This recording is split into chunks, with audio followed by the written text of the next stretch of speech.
बार लोकसभा इंतखाबात की तैयारियों का जायजा लेने के लिए इलेक्शन कमीशन की टीम के साथ जम्मू कश्मीर के दौरे पर हैं।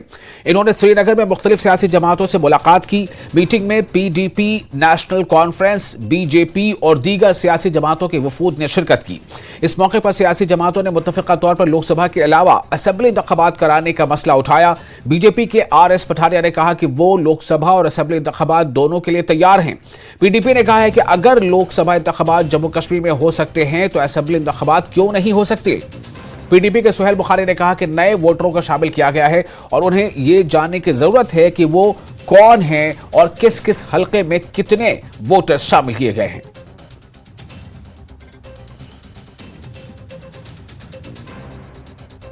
इलेक्शंस को लेके भी बात हुई, लेकिन उसमें जो लार्जर पर्सपेक्टिव वो तो आपको खुद पता है कि आज तक जब कभी इलेक्शन कमीशन के पास जाते थे उनसे कहते थे कि जनाब इलेक्शन क्यों नहीं करा रहे, वो कहते थे कि जनाब हम तो रेडी हैं, तो सिक्योरिटी तैयार हो। होम मिनिस्ट्री के पास जाते वो बोलते हम तो तैयार हैं जी जब इलेक्शन कमीशन चाहें। तो मिल बैठ के ऐसा जो परसेप्शन बना है अफसोसनाक, वो ये कि इलेक्शन कमीशन ऑफ इंडिया कम और बीजेपी का एक एक्सटेंशन बन के ज्यादा उन्होंने काम किया है। और यही वजह है कि यहाँ के लोगों को एक फंडामेंटल राइट जो उनका है उससे इतनी देर तक दूर रखा गया है। तो उन बातों पे आपने डिस्कस किया?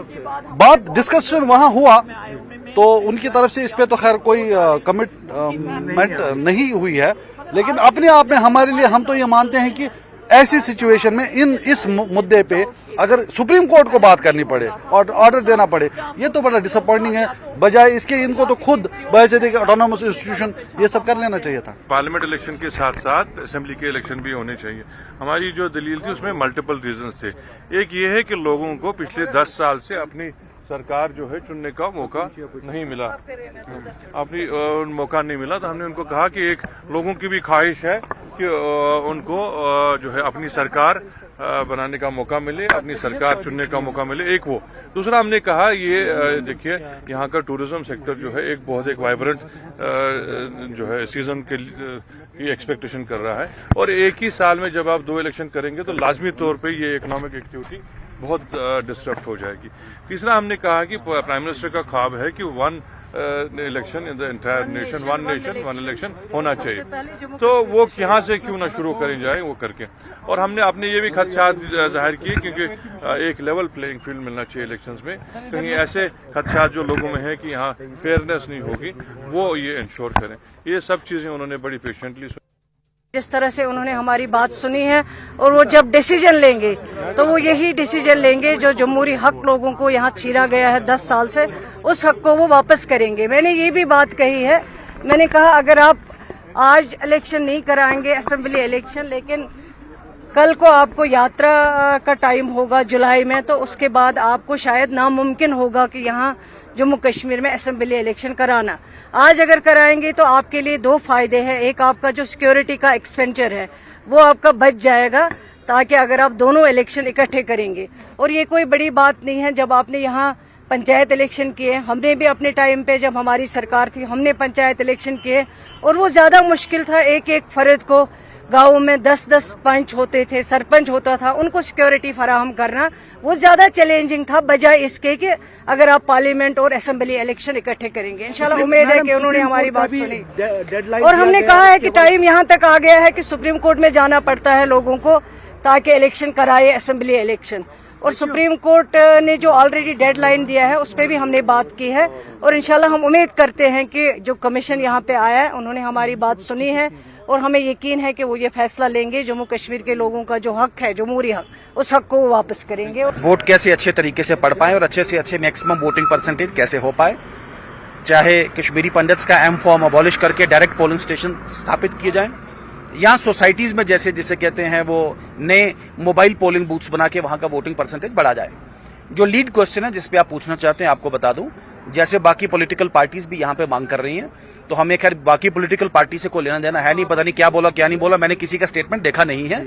हमारा स्टैंड है भारतीय जनता पार्टी का कि भारतीय जनता पार्टी जमहूरियत के साथ जुड़े हुए जिसे कहते हैं तंत्र की, और जो बेसिक सोल एंड जो स्पिरिट है प्रजातंत्र का जिसे कहते हैं चुनाव, जो सबसे बड़ा पर्व है डेमोक्रेसी का प्रजातंत्र का, भारतीय जनता पार्टी चाहती है कि जम्मू कश्मीर में विधानसभा के चुनाव हों और अगर ये साथ भी हों तो भारतीय जनता पार्टी उनके लिए तैयार है। रिपोर्ट्स जो अलग अलग जराए से आ रही है उसके हिसाब से लगभग 70,000 के करीब सर्विस वोटर्स हमारे इलेक्टोरल रोल में ऐड हुए हैं, ऐसा कहा जा रहा है।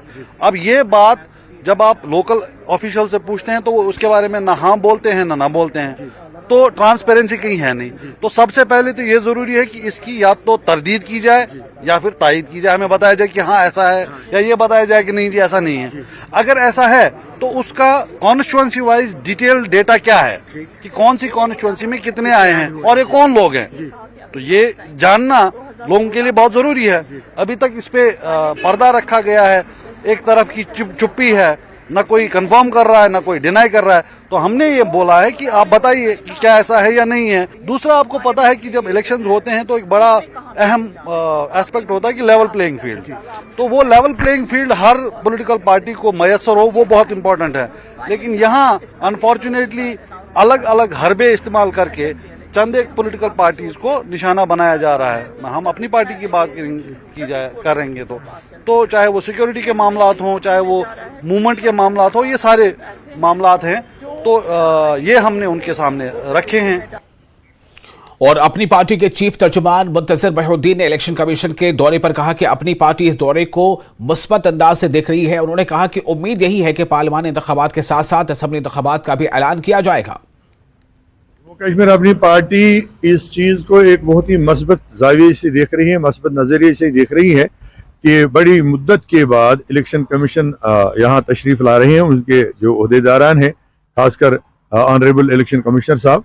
और उम्मीद यही है कि यहाँ पार्लिमानी इलेक्शन के साथ साथ वो यहाँ सियासी कायदीन के साथ बात करने के बाद इस बात का भी ऐलान करें कि असेंबली के इंतखाबात भी यहाँ कराई जाए। इसी का हमें उम्मीद तो यही है, क्योंकि अब जबकि इलेक्शन का बिगुल बज चुका है, पार्लिमानी इलेक्शन यहाँ हो रहे हैं, इसका मतलब एजेंसीज ने भी ये रिपोर्ट दे दी है कि यहाँ चारों तरफ अमन है, कोई परेशानी नहीं है, कोई खतरा नहीं है। तो असेंबली इलेक्शन यहाँ ड्यू भी है बहुत मुद्दत से, और जरूरत भी है। लोग तरस रहे हैं अपने नुमाइंदों को ऐवान में भेजने के लिए, अपने मसाइल को हल कराने के लिए। तो इसलिए हम उम्मीद करते हैं कि ऑनरेबल इलेक्शन कमिश्नर साहब यहाँ असेंबली इलेक्शन कराने के लिए भी मरकजी सरकार को मजबूत और